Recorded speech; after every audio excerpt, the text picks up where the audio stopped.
The lungs are the primary organs of the respiratory system in humans and many other animals, including a few fish and some snails. In mammals and most other vertebrates, 2 lungs are located near the backbone on either side of the heart. Their function in the respiratory system is to extract oxygen from the atmosphere and transfer it into the bloodstream, and to release carbon dioxide from the bloodstream into the atmosphere, in a process of gas exchange. Respiration is driven by different muscular systems in different species. Mammals, reptiles, and birds use their different muscles to support and foster breathing. In early tetrapods, air was driven into the lungs by the pharyngeal muscles via buccal pumping, a mechanism still seen in amphibians. In humans, the main muscle of respiration that drives breathing is the diaphragm. The lungs also provide airflow that makes vocal sounds, including human speech, possible. Humans have 2 lungs, a right lung and a left lung. They are situated within the thoracic cavity of the chest. The right lung is bigger than the left, which shares space in the chest with the heart. The lungs together weigh approximately 1.3 kilograms, 2.9 pounds, and the right is heavier. The lungs are part of the lower respiratory tract that begins at the trachea and branches into the bronchi and bronchioles, and which receive air breathed in via the conducting zone. The conducting zone ends at the terminal bronchioles. These divide into the respiratory bronchioles of the respiratory zone, which divide into alveolar ducts that give rise to the microscopic alveoli, where gas exchange takes place. Together, the lungs contain approximately 2,400 kilometers, 1,500 miles, of airways and 300 to 500 million alveoli.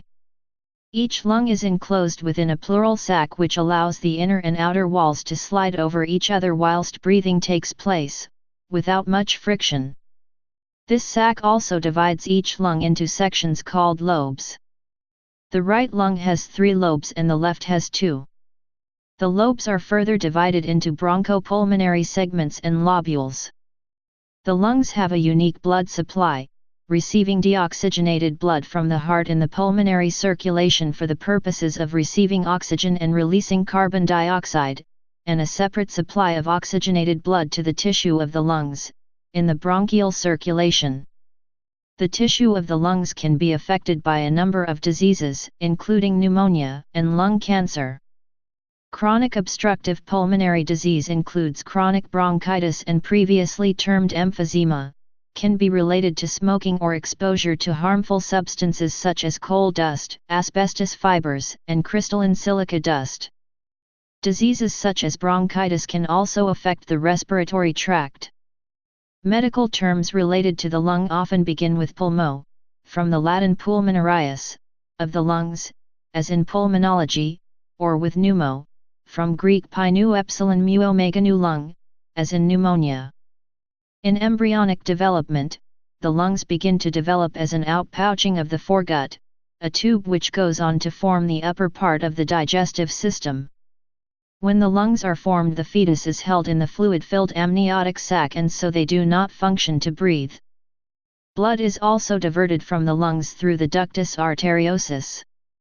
At birth, however, air begins to pass through the lungs, and the diversionary duct closes, so that the lungs can begin to respire. The lungs only fully develop in early childhood.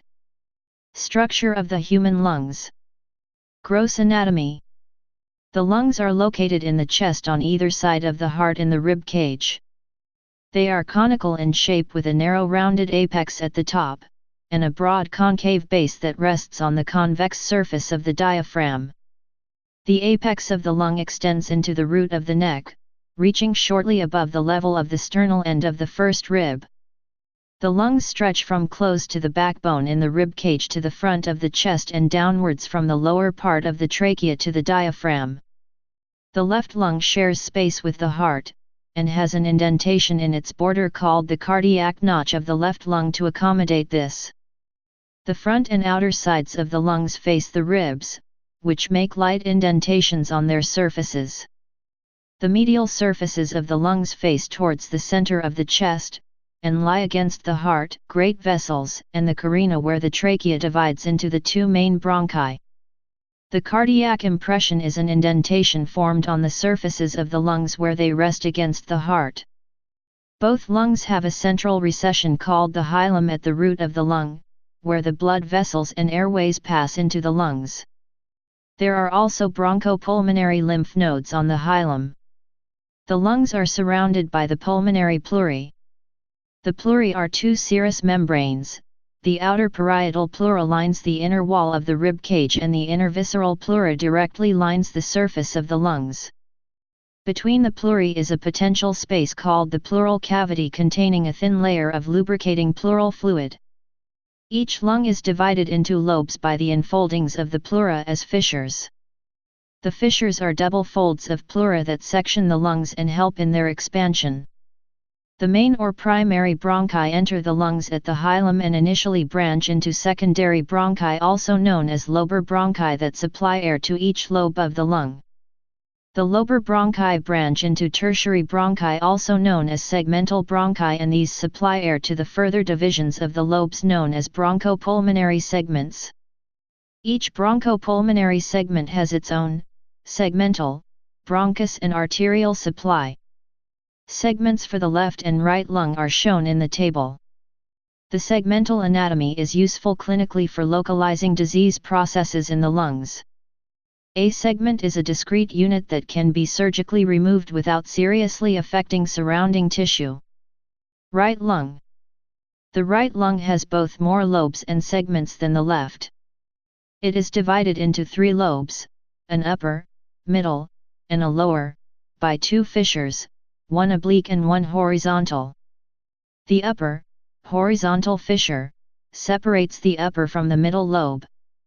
It begins in the lower oblique fissure near the posterior border of the lung, and, running horizontally forward, cuts the anterior border on a level with the sternal end of the fourth costal cartilage. On the mediastinal surface it may be traced backward to the hilum. The lower, oblique fissure, separates the lower from the middle and upper lobes, and is closely aligned with the oblique fissure in the left lung. The mediastinal surface of the right lung is indented by a number of nearby structures. The heart sits in an impression called the cardiac impression. Above the hilum of the lung is an arched groove for the esophagus vein, and above this is a wide groove for the superior vena cava and right brachiocephalic vein. Behind this, and close to the top of the lung, is a groove for the brachiocephalic artery.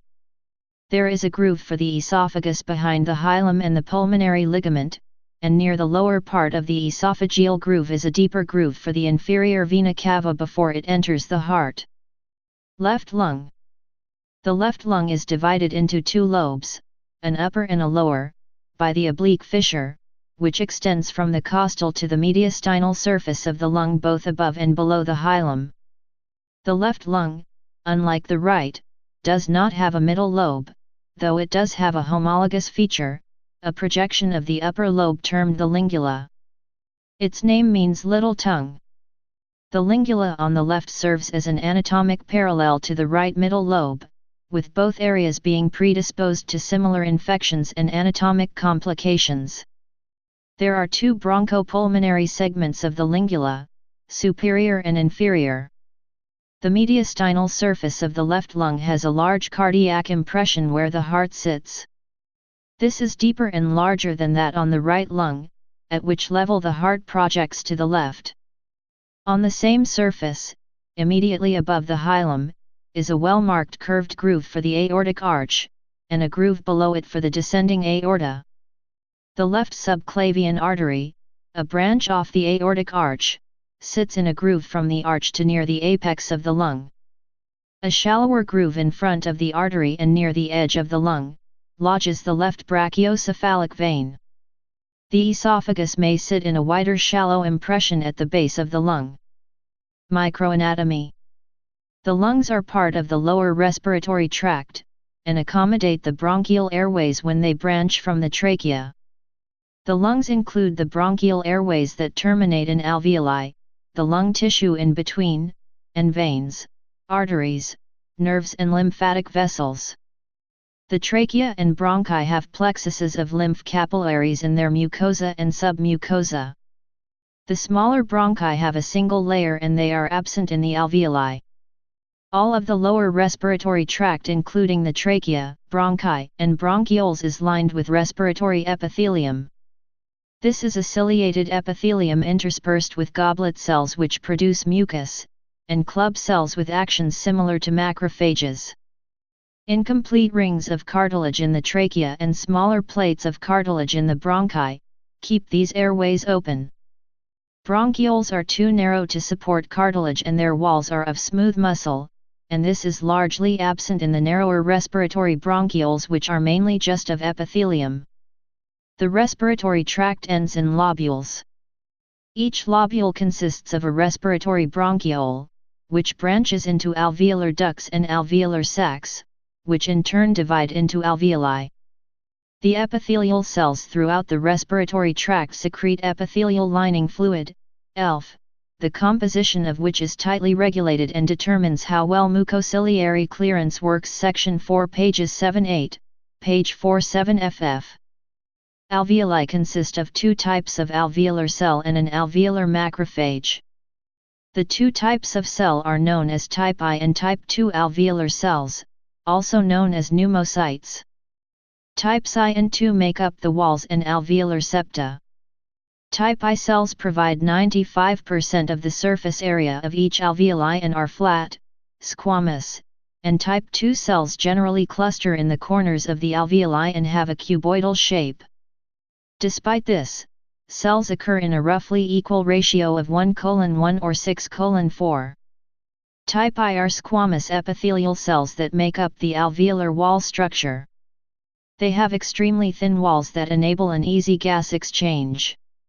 These type I cells also make up the alveolar septa which separate each alveolus. The septa consist of an epithelial lining and associated basement membranes. Type I cells are not able to divide, and consequently rely on differentiation from type II cells. Type II are larger and they line the alveoli and produce and secrete epithelial lining fluid, and lung surfactant. Type II cells are able to divide and differentiate to type I cells. The alveolar macrophages have an important immunological role. They remove substances which deposit in the alveoli including loose red blood cells that have been forced out from blood vessels. The lung is surrounded by a serous membrane of visceral pleura, which has an underlying layer of loose connective tissue attached to the substance of the lung. Respiratory tract. The lower respiratory tract is part of the respiratory system, and consists of the trachea and the structures below this including the lungs. The trachea receives air from the pharynx and travels down to a place where it splits, the carina, into a right and left bronchus. These supply air to the right and left lungs, splitting progressively into the secondary and tertiary bronchi for the lobes of the lungs, and into smaller and smaller bronchioles until they become the respiratory bronchioles. These in turn supply air through alveolar ducts into the alveoli, where the exchange of gases take place. Oxygen breathed in, diffuses through the walls of the alveoli into the enveloping capillaries and into the circulation, and carbon dioxide diffuses from the blood into the lungs to be breathed out. Estimates of the total surface area of lungs vary from 50 to 75 square meters, 540 to 810 square feet, roughly the same area as one side of a tennis court. The bronchi in the conducting zone are reinforced with hyaline cartilage in order to hold open the airways. The bronchioles have no cartilage and are surrounded instead by smooth muscle. Air is warmed to 37 degrees Celsius, 99 degrees Fahrenheit, humidified and cleansed by the conducting zone, particles from the air being removed by the cilia on the respiratory epithelium lining the passageways. Blood supply. The lungs have a dual blood supply provided by a bronchial and a pulmonary circulation. The bronchial circulation supplies oxygenated blood to the airways of the lungs, through the bronchial arteries that leave the aorta. There are usually 3 arteries, 2 to the left lung and 1 to the right, and they branch alongside the bronchi and bronchioles. The pulmonary circulation carries deoxygenated blood from the heart to the lungs and returns the oxygenated blood to the heart to supply the rest of the body. The blood volume of the lungs is about 450 milliliters on average, about 9% of the total blood volume of the entire circulatory system. This quantity can easily fluctuate from between 1/2 and twice the normal volume. Nerve supply. The lungs are supplied by nerves of the autonomic nervous system. Input from the parasympathetic nervous system occurs via the vagus nerve. When stimulated by acetylcholine, this causes constriction of the smooth muscle lining the bronchus and bronchioles, and increases the secretions from glands. The lungs also have a sympathetic tone from norepinephrine acting on the beta-2 receptors in the respiratory tract, which causes bronchodilation. The action of breathing takes place because of nerve signals sent by the respiratory centers in the brainstem, along the phrenic nerve to the diaphragm. Development. The development of the human lungs arise from the laryngotracheal groove and develop to maturity over several weeks in the fetus and for several years following birth. The larynx, trachea, bronchi, and lungs that make up the respiratory tract begin to form during the 4th week of embryogenesis from the lung bud, which appears ventrally to the caudal portion of the foregut. The respiratory tract has a branching structure like that of a tree. In the embryo, this structure is developed in the process of branching morphogenesis, and is generated by the repeated splitting of the tip of the branch. In the development of the lungs, as in some other organs, the epithelium forms branching tubes. The lung has a left-right symmetry, and each bud, known as a bronchial bud, grows out as a tubular epithelium that becomes a bronchus. Each bronchus branches into bronchioles. The branching is a result of the tip of each tube bifurcating. The branching process forms the bronchi, bronchioles, and ultimately the alveoli. The 4 genes mostly associated with branching morphogenesis in the lung are the intercellular signaling protein sonic hedgehog, SHH, fibroblast growth factors FGF10 and FGFR2b, and bone morphogenetic protein BMP4. FGF10 is seen to have the most prominent role. FGF10 is a paracrine signaling molecule needed for epithelial branching, and SHH inhibits FGF10. The development of the alveoli is influenced by a different mechanism whereby continued bifurcation is stopped and the distal tips become dilated to form the alveoli. At the end of the 4th week, the lung bud divides into 2. The right and left primary bronchial buds on each side of the trachea. During the 5th week, the right bud branches into 3 secondary bronchial buds and the left branches into 2 secondary bronchial buds. These give rise to the lobes of the lungs, 3 on the right and 2 on the left. Over the following week, the secondary buds branch into tertiary buds, about 10 on each side. From the 6th week to the 16th week, the major elements of the lungs appear except the alveoli. From week 16 to week 26, the bronchi enlarge and lung tissue becomes highly vascularized. Bronchioles and alveolar ducts also develop. By week 26, the terminal bronchioles have formed, which branch into 2 respiratory bronchioles. During the period covering the 26th week until birth, the important blood-air barrier is established. Specialized type I alveolar cells where gas exchange will take place, together with the type II alveolar cells that secrete pulmonary surfactant, appear. The surfactant reduces the surface tension at the air alveolar surface, which allows expansion of the alveolar sacs. The alveolar sacs contain the primitive alveoli that form at the end of the alveolar ducts, and their appearance around the 7th month marks the point at which limited respiration would be possible, and the premature baby could survive. After birth. At birth, the baby's lungs are filled with fluid secreted by the lungs and are not inflated. After birth, the infant's central nervous system reacts to the sudden change in temperature and environment. This triggers the first breath, within about 10 seconds after delivery. Before birth, the lungs are filled with fetal lung fluid. After the first breath, the fluid is quickly absorbed into the body or exhaled. The resistance in the lungs' blood vessels decreases, giving an increased surface area for gas exchange, and the lungs begins to breathe spontaneously. This accompanies other changes which result in an increased amount of blood entering the lung tissues. At birth the lungs are very undeveloped, with only around 1/6 of the alveoli of the adult lung present.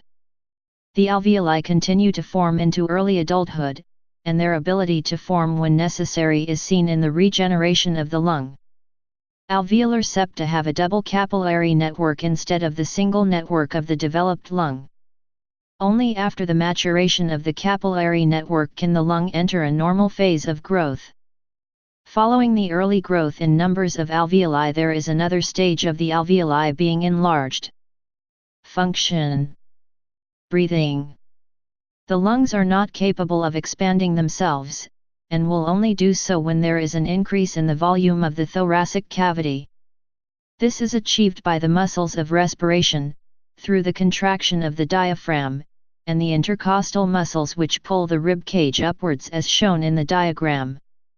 During breathing out, at rest, the muscles of inhalation relax, returning the chest and abdomen to a resting position determined by their anatomical elasticity. At this point the lungs contain the functional residual capacity, FRC, of air, which, in the adult human, has a volume of about 2.53.0 liters.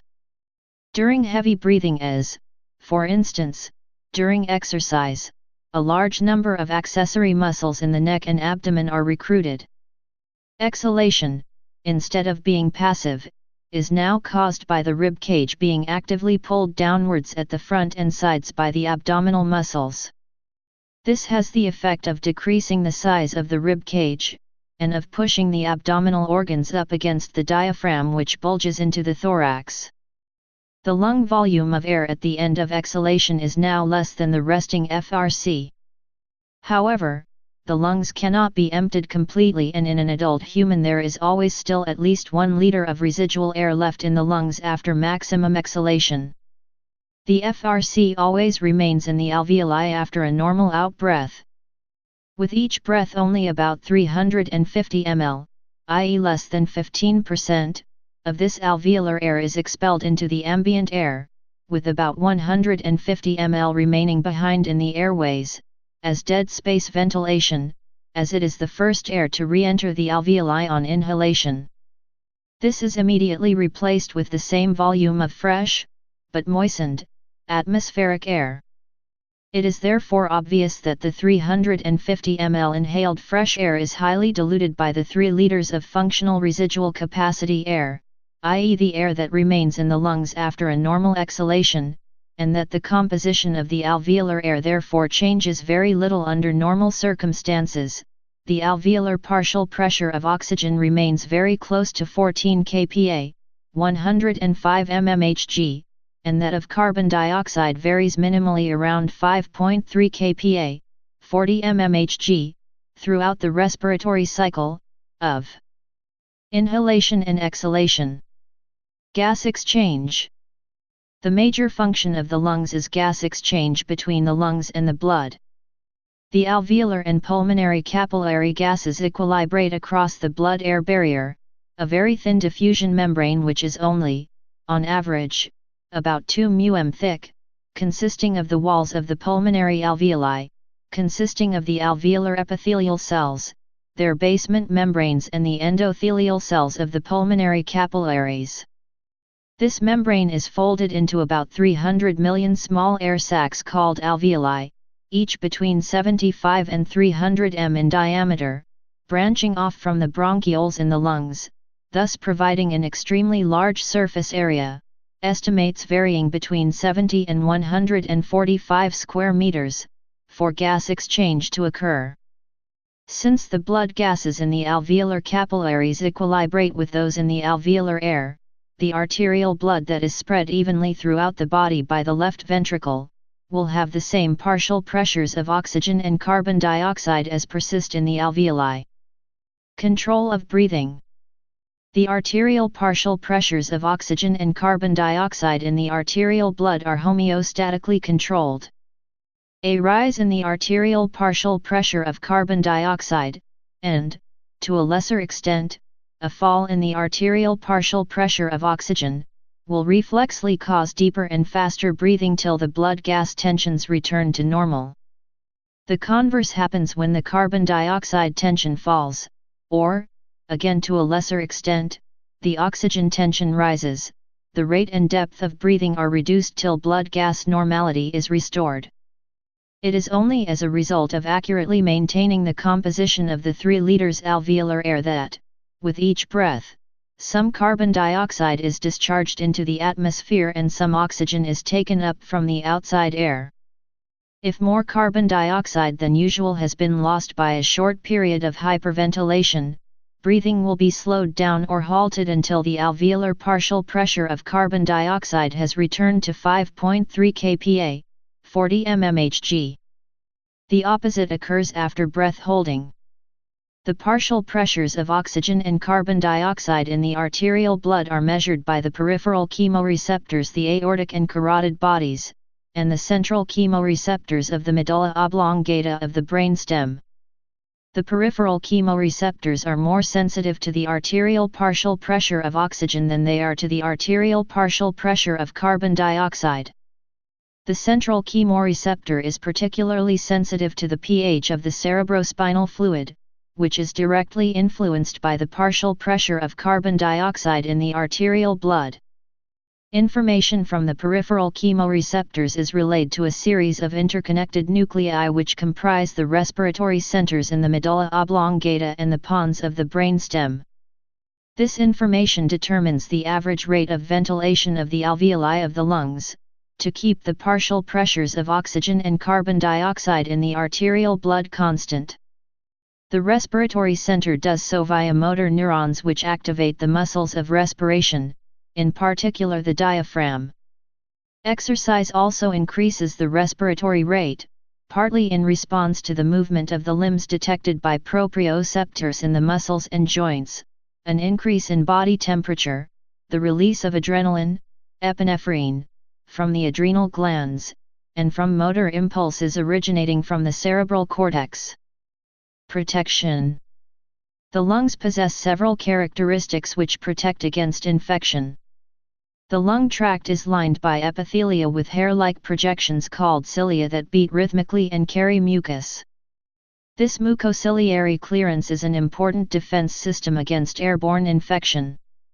The dust particles and bacteria in the inhaled air are caught in the mucosal surface of respiratory passages and are moved up towards the pharynx by the rhythmic upward beating action of the cilia. The lining of the lung also secretes immunoglobulin A which protects against respiratory infections. Goblet cells secrete mucus which also contains several antimicrobial compounds such as defensins, antiproteases, and antioxidates. In addition, the lining of the lung also contains macrophages, immune cells which engulf and destroy debris and microbes that enter the lung in a process known as phagocytosis, and dendritic cells which present antigens to activate components of the adaptive immune system such as T cells and B cells. The size of the respiratory tract and the flow of air also protect the lungs from larger particles. Smaller particles deposit in the mouth and behind the mouth in the oropharynx, and larger particles are trapped in nasal hair after inhalation. In addition to their function in respiration, the lungs also have a number of other functions. They are involved in maintaining homeostasis, helping in the regulation of blood pressure as part of the renin-angiotensin system. The inner lining of the blood vessels secretes angiotensin-converting enzyme, ACE, an enzyme that catalyses the conversion of angiotensin I to angiotensin II. The lungs are involved in the blood's acid-base homeostasis by expelling carbon dioxide when breathing. The lungs also serve a protective role. Several blood-borne substances, such as a few types of prostaglandins, leukotrienes, serotonin, and bradykinin, are excreted through the lungs. Drugs and other substances can be absorbed, modified or excreted in the lungs. The lungs filter out small blood clots from veins and prevent them from entering arteries and causing strokes. The lungs also play a pivotal role in speech by providing air and airflow for the creation of vocal sounds. Lungs also provide the airflow that enables the expression of many emotions such as sighing, yawning, sobbing, laughing in humans and the vocal sounds in other animals. New research suggests a role of the lungs in the production of blood platelets. Gene and protein expression. About 20,000 protein-coding genes are expressed in human cells, and almost 75% of these genes are expressed in the normal lung. A little less than 200 of these genes are more specifically expressed in the lung, with less 20 genes being highly lung-specific. The corresponding specific proteins are expressed within different cellular compartments such as pneumocytes in alveoli, and ciliated and mucus-secreting goblet cells in the respiratory mucosa. The highest expression of lung-specific proteins are different surfactant proteins, such as SFTPA1, SFTPB and SFTPC, and napsin, expressed in type II pneumocytes. Other proteins with elevated expression in the lung are the dynein protein DNAH5 in ciliated cells, and the secreted SCGB1A1 protein in mucus-secreting goblet cells of the airway mucosa. Clinical significance. Lungs can be affected by a variety of diseases. Pulmonology is the medical specialty that deals with diseases involving the respiratory tract, and cardiothoracic surgery is the surgical field that deals with surgery of the lungs. Inflammatory conditions of the lung tissue are pneumonia, of the respiratory tract are bronchitis and bronchiolitis, and of the pleurae surrounding the lungs pleurisy. Inflammation is usually caused by infections due to bacteria or viruses. When the lung tissue is inflamed due to other causes, it is called pneumonitis. One major cause of bacterial pneumonia is tuberculosis.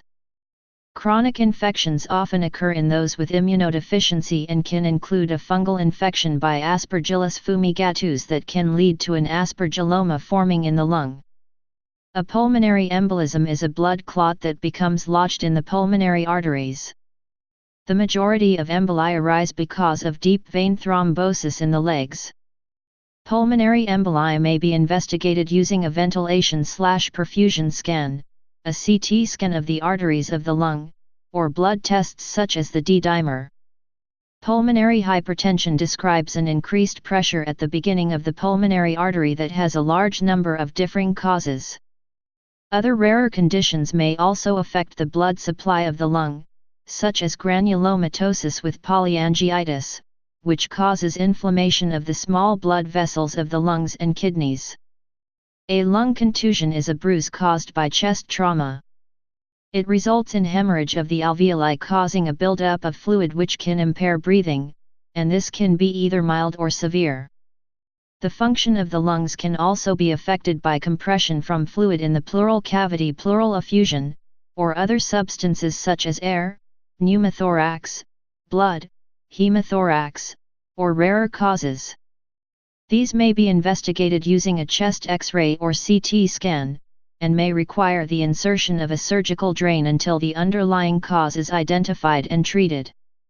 Asthma, chronic bronchitis, bronchiectasis, and chronic obstructive pulmonary disease, COPD, are all obstructive lung diseases characterized by airway obstruction.